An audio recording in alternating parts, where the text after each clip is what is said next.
Alors ici, bon, ici vraiment on peut parler problème. Les couches complètement cassées.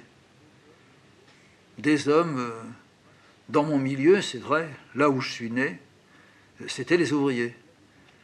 Ici, il y a des ouvriers. Ceux qui dominent ont tout fait pour les briser. Tout. Et ceux qui se targuaient et se donnaient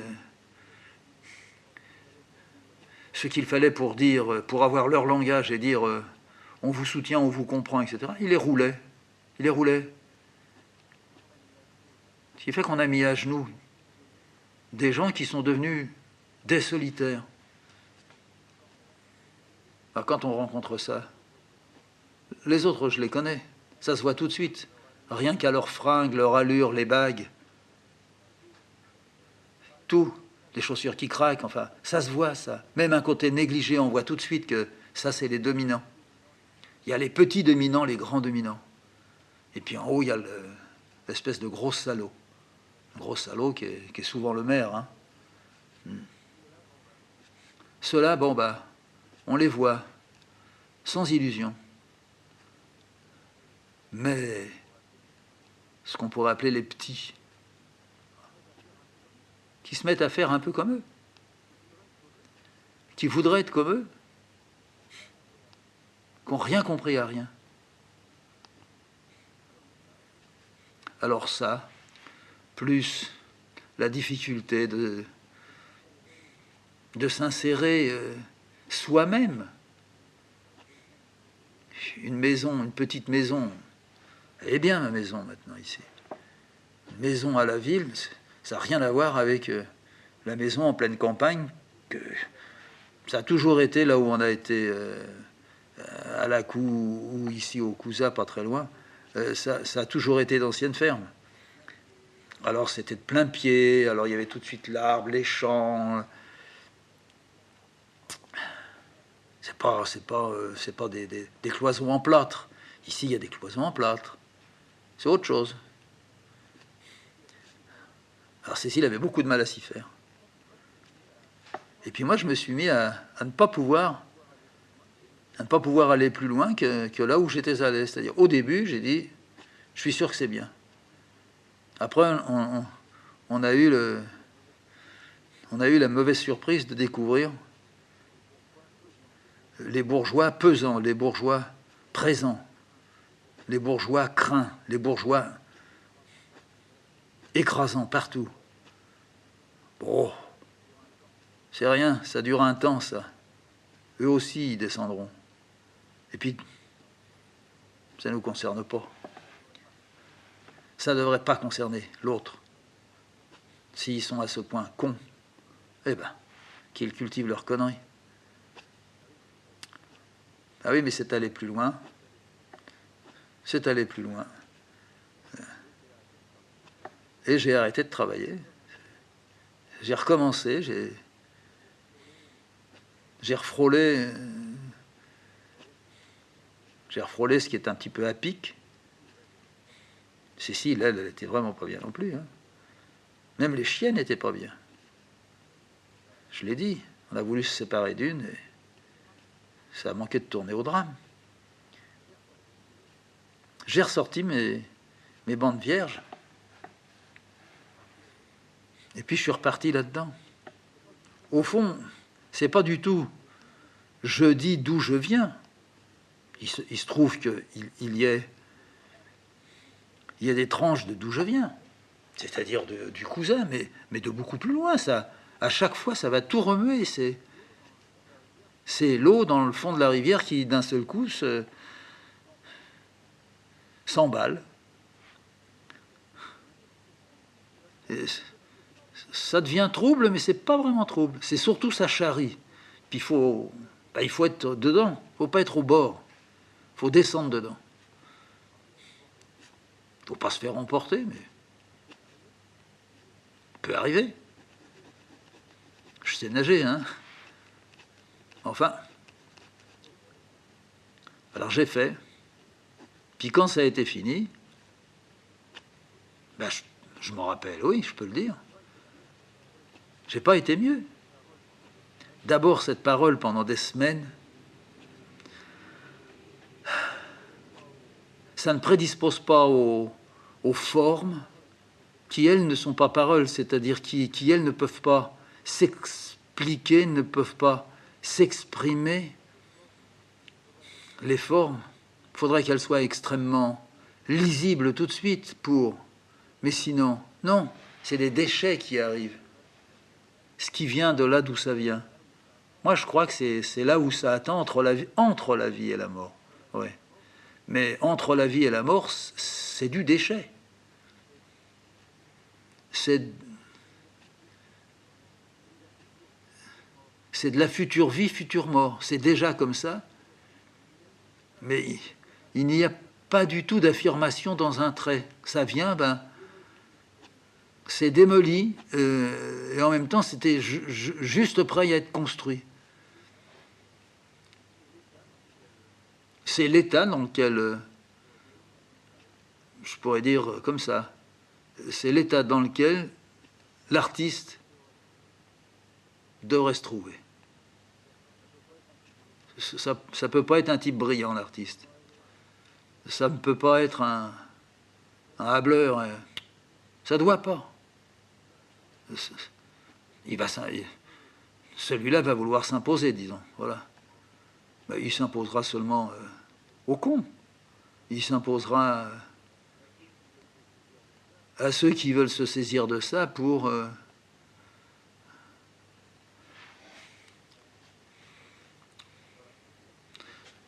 voilà, pour je sais pas quoi. Ça ne vous intéresse pas? Alors j'ai eu fini mes bandes. Ça faisait les trois. Ça faisait la troisième sortie, la troisième chute. Je sais pas. Saut. Voilà, disons c'est des sauts. Sauter. Hein.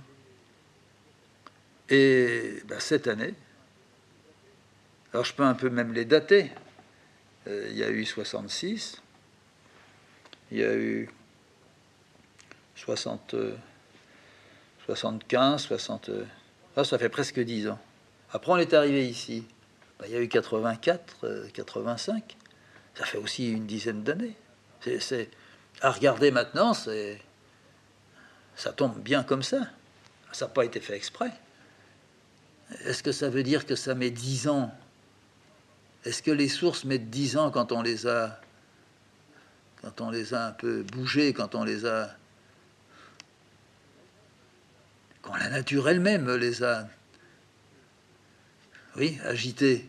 Est-ce que ça met 10 ans pour retrouver d'autres conduits dans la terre, dans le sol? C'est possible. Je le crois. Et puis là maintenant, on est fin 93. Je vais avoir fini en 94, quoi. Encore une dizaine d'années. Cette fois-ci, j'imagine que c'est proche de la raison apparente, la raison profonde. Là, je ne la connais pas. Puis je ne la connaîtrai pas. Puis ça ne me servira à rien de la connaître. Ça voudrait dire que j'aimerais comme réglementer, comme en faire quelque chose qui fonctionnerait. Non. Mais il est vrai que il y a encore un mois, je ne parvenais pas à atteindre la patience dont j'ai tellement besoin pour faire. La patience et la mise en place naturelle, loin d'un désir de moi, loin d'une décision de moi. La patience est l'absence, c'est-à-dire ce qui rend la patience supportable. Parce que ça pourrait être décourageant dans la patience que de voir, à moins d'être heureux de ce que l'on fait. Mais ça n'a jamais été le cas. Il faut donc que je fasse extrêmement gaffe. Mais vraiment très gaffe. Très vite ça déchire et très vite c'est fini. Et alors quand c'est fini, une fois, deux fois, je dirais ça y est, Hein? Alors, pourquoi est-ce que j'ai mis ça en route? Quatrième fois. Est-ce qu'il va y avoir dans 5 ans, dans une 5e fois, est-ce qu'il y a encore autre chose que je me suis dit? Pendant que je dessine, il m'arrive de prendre des notes. Il m'arrive même que ça coule assez vite, assez fort, des phrases. Alors, ça coule pas seulement dans mon indifférence. Moi aussi, j'agis par moments. Je prends un peu ça en main. Je conduis la phrase. C'est-à-dire, j'ai en quelque sorte, c'est pas en quelque sorte, j'ai réellement reçu, comme entendu à l'intérieur de moi. J'ai vite arrêté le dessin et la feuille que j'ai en dessous les mains, ben je la noircis. Ça n'a ni queue ni tête, hein, ça c'est des mots. Bon, s'il y a une phrase, elle dit pas rien, mais elle dit peu. Et puis quand le dessin est fini, ou quand j'arrête un peu le dessin, pas du tout pour me reposer, mais pour un besoin peut-être de recharger. Enfin, ça, c'est. Il n'y a pas de. Il n'y a surtout pas en moi. Tiens, j'ai travaillé 4 heures, il faut que maintenant je fasse ça. Non, pas du tout. Donc je suis toujours menacé par l'exagération. C'est mon naturel, l'exagération. L'amplification, c'est. Je suis né avec l'amplification. Mais je crois que tout être qui se met dans ce chemin-là, c'est l'amplification qu'il guette. Alors il y a le calculateur, mais le calculateur, il ne m'intéresse pas. Et il y a beaucoup de calculateurs autour de nous. Beaucoup. Même dans le passé, il y en a eu. Je ne dis pas celui qui est un peu savant, ce qui n'est pas mon cas, et qui analyse et même s'auto-analyse dans le cours d'exécution de ce qu'il a décidé. Non, ça c'est autre chose. Mais on peut dire il y a ceux qui se regardent à se demander si il n'y a pas maintenant uniquement, pour ainsi dire, ceux qui prenant la parole ou le pinceau, ou que ceux qui se regardent, et à qui on donnerait d'ailleurs de plus en plus de moyens. Ceci peut-être parce que ça rassure ceux qui vont les lire, les entendre, les regarder, se disant à leur tour, si un jour je décidais, je pourrais moi aussi. Ah non, justement. Cela, faut pas s'arrêter. On pourrait même dire, ce sont des gens qui ont un programme, une sorte de projet préétabli. Oui. Ça, c'est la merde, totale. C'est une forme politique, c'est-à-dire d'aborder ses propres moments considérés comme des problèmes et qui doivent se résoudre. Pauvre con de politique déjà, mais alors là, pauvre salaud, parce que l'artiste, c'est quelque chose qui aurait dû être beaucoup plus propre. Et l'artiste, c'est quelqu'un qui devrait être généreux, qui devrait porter des stigmates. Oh oui, moi j'ai mal, mais je suis peut-être pas artiste, hein, mais j'ai quand même très mal. Mais c'est davantage une vocation qu'une décision. Mais ça, je le sais. C'est bien comme ça qu'il faut, en tous les cas, m'entendre un peu, pas beaucoup, et regarder aussi. C'est directement la vocation. Il n'y a pas d'autre. Pas d'autre.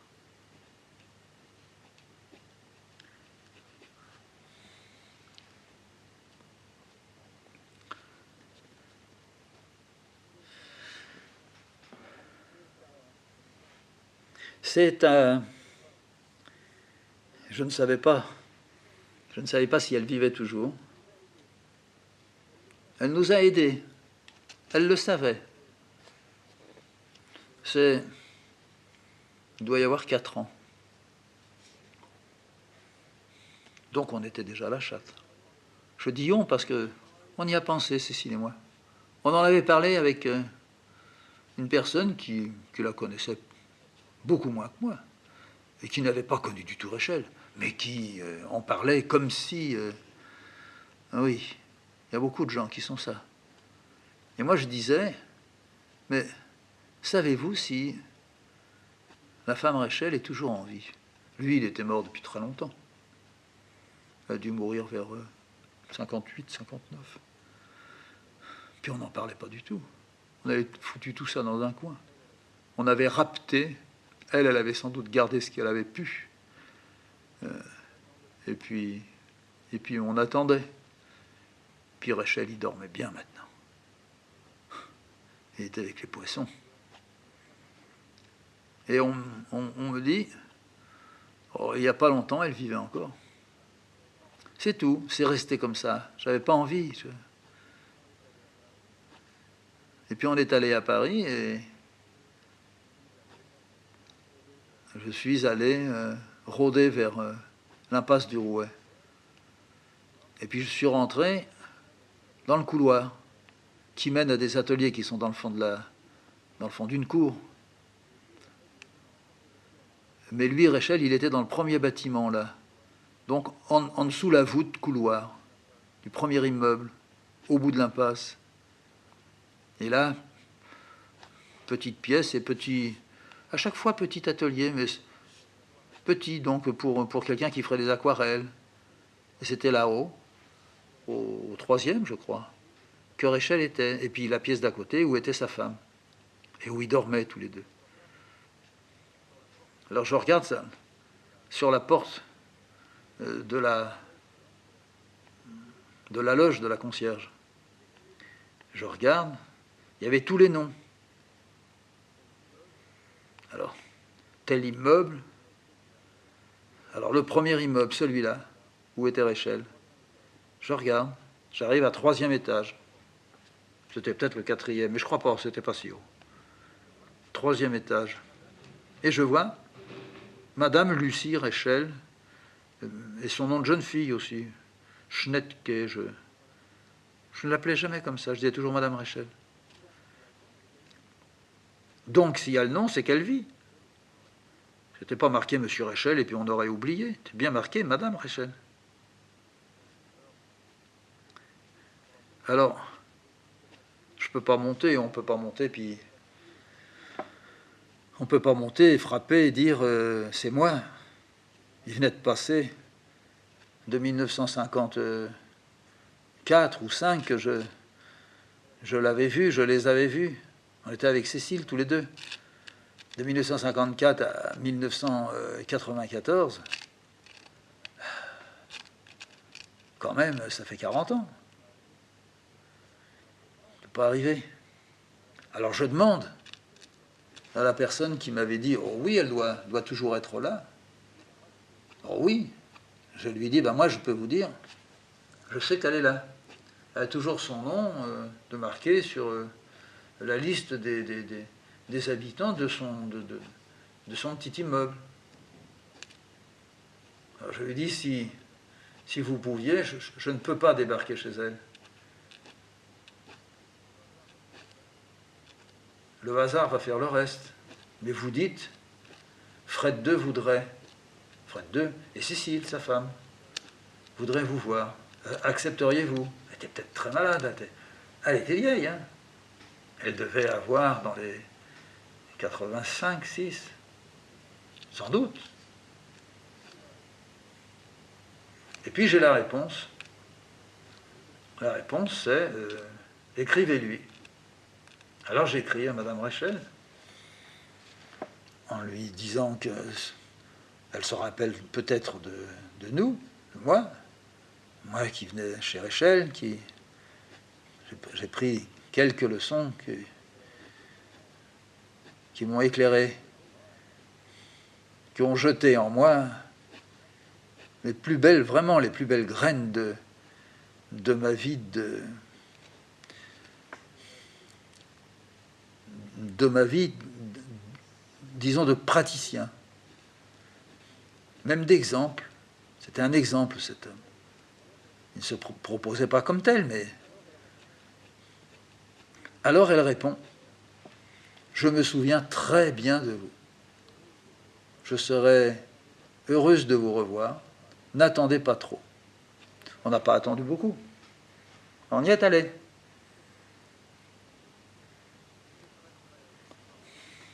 C'était très, très touchant.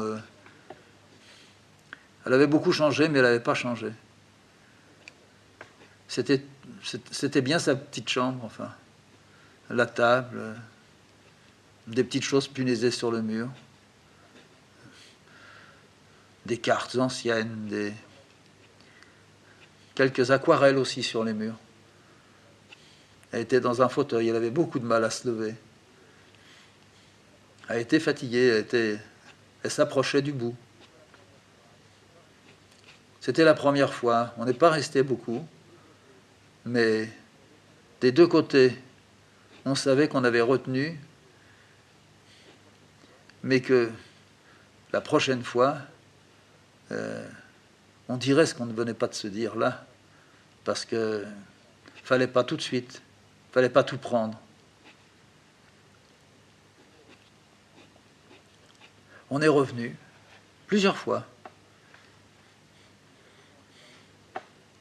Inévitablement, on est parlé de Rachel, mais on a beaucoup parlé d'elle, comment elle était à cet âge-là, où était la vie. Est-ce qu'on regardait ailleurs? Qu'est-ce que c'était cet ailleurs? Elle a parlé. Elle nous a raconté des rêves.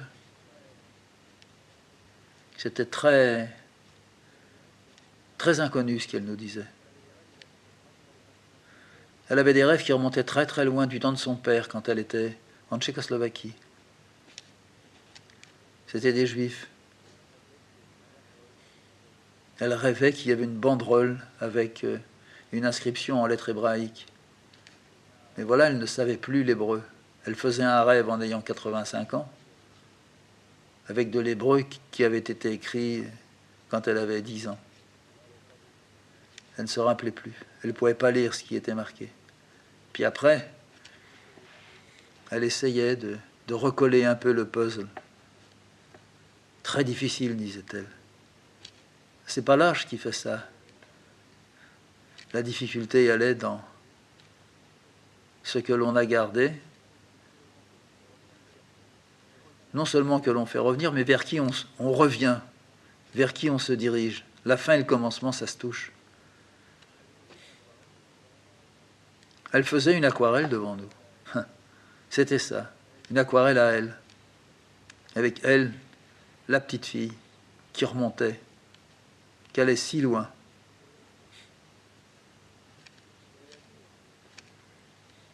Et elle a dit aussi,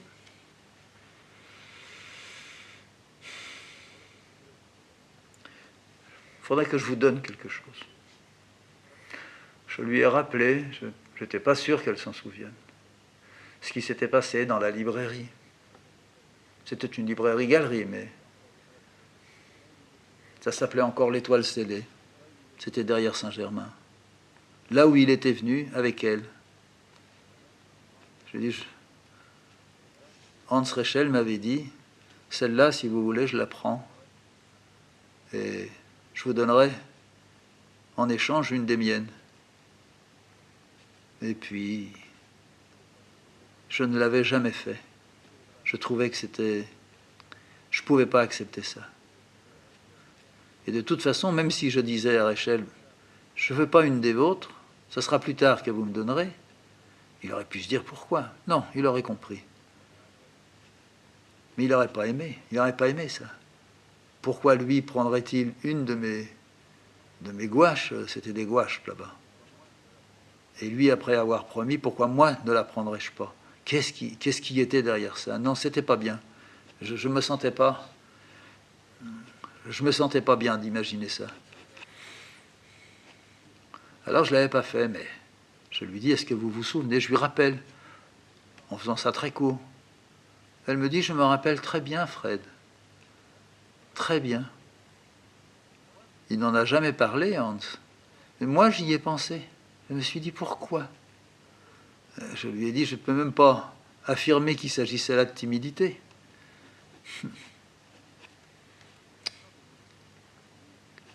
Et maintenant, vous voulez me donner une? Oui. Alors, elle a sorti un petit carton, elle avait préparé. Il y en avait 4 ou 5 dedans. On a regardé avec Cécile. Pas possible de choisir. Pas possible.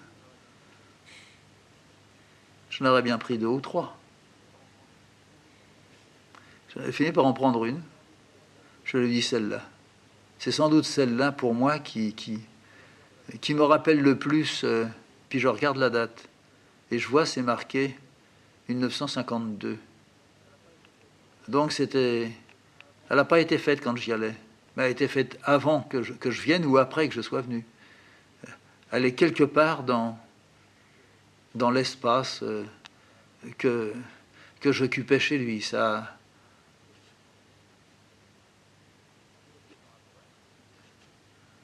Quelque temps après, je suis remonté à Paris, mais elle n'était plus chez elle. Elle avait été transportée. Ça n'allait pas mal, mais elle ne pouvait absolument plus rien faire d'elle-même. Mais elle avait conservé, d'une part, cette très belle tête, réfléchie, posée, une tête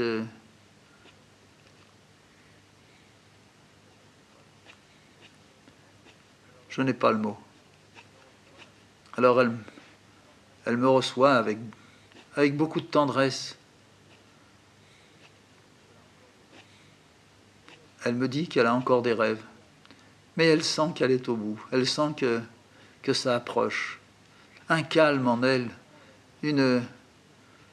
vraiment là, une paix, une sérénité. Je lui dis, vous ne pouvez absolument plus lire maintenant. Je n'ai pas envie de lire. Est-ce que vous écoutez? Est-ce que vous pourriez écouter de la musique ici? Non. Non, tout est en moi. Tout est là. C'est bien. C'est vraiment très bien ainsi. Jamais ça n'a été ça. Rien ne sort. Je vois très très peu d'amis. Il ne faut pas.